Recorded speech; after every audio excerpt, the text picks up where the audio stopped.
Welcome to সুমনার রান্নাবান্না। আজ তোমাদের সঙ্গে শেয়ার করছি ফুলকো লুচির একদম পারফেক্ট রেসিপি। তো চলো শুরু করা যাক। সব লুচিগুলো হবে একদমই ফুলকো, আর কিভাবে তোমরা এরকম ফুলকো লুচি বানাবে সেটাই তোমাদের সঙ্গে শেয়ার করছি। প্রথমেই আমি এখানে ময়দার মধ্যে দিয়ে দিলাম লবণ, আর দিয়ে দেব চিনি, আর দিয়ে দিচ্ছি সাদা তেল। একটু বেশি পরিমাণেই সাদা তেলটা দেওয়ার চেষ্টা করবে। তো এখন ভালোভাবে ময়ান দিয়ে নিতে হবে, হাতের সাহায্যে এরকম ভালোভাবে মেখে নেব। একটু সময় নিয়ে ভালোভাবে ময়ানটা দিয়ে নিতে হবে, আর হাতের সাহায্যে এরকম যদি দলা পেকে যায় তাহলেই বুঝে নেবে যে ময়ানটা ঠিকঠাক দিয়ে নেওয়া হয়ে গেছে। তো এখন আর কিছুই না, একটু উষ্ণ গরম জল দিয়ে ভালোভাবে কিন্তু ময়দাটা মেখে নেব।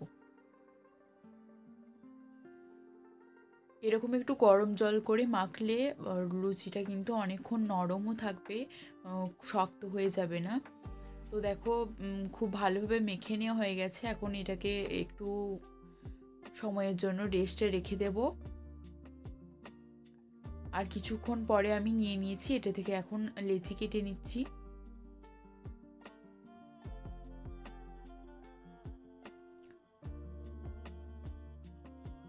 এখন আর কিছুই না, এক এক করে আমি লুচিগুলোকে বানিয়ে নেব। তো খুব বেশি বড়ও করব না, আর খুব ছোটও করব না, এরকম মাঝারি সাইজের সব লুচিগুলো এখন বানিয়ে নেব। আর এদিকে দেখো একটা কড়াই গরম হতে দিয়েছিলাম, তো তার মধ্যে আমি এখন সাদা তেল দিয়ে দিচ্ছি।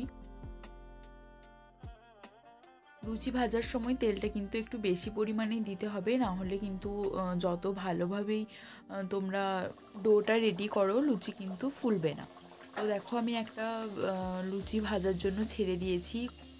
দেখতেই পারছো আস্তে আস্তে কি সুন্দর লুচিটা ফুলে উঠেছে। তো এখন আমি এটাকে উল্টে নেব।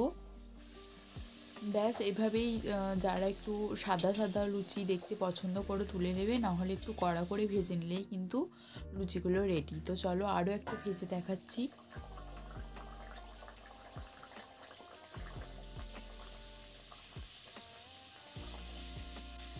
তো সব কটা লুচি এভাবেই ভেজে নেব।